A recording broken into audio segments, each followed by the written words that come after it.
नमस्कार, मी राजवर्धन अजितराव घोरपडे.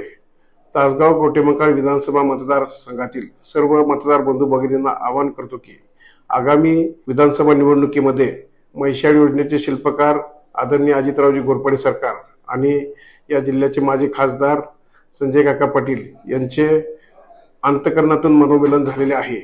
या आगामी काळामध्ये विरोधक काही अफवा पसरवण्याचा प्रयत्न करतील. अफवांवर कोणताही विश्वास ठेवू नये. जो या दोन्ही तालुक्यात विकासाचा अनुशेष निर्माण झालेला आहे तो दूर करण्याकरता सरकार आणि काका मनापासून एकत्र आलेले आहेत. या 2 दिवसामध्ये अफवांचं पेव फुटेल.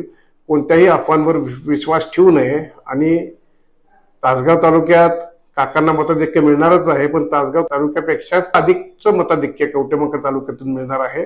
आणि सर्व मतदार बंधू भगिनींना मी आवाहन करतो की येणाऱ्या 20 तारखेच्या मतदानामध्ये आपण सहभागी व्हा आणि संजय काका पाटील यांच्या घड्याळासमोरील बटन दाबून काकांना भरघोस अशा मताधिक्याने विजय करा.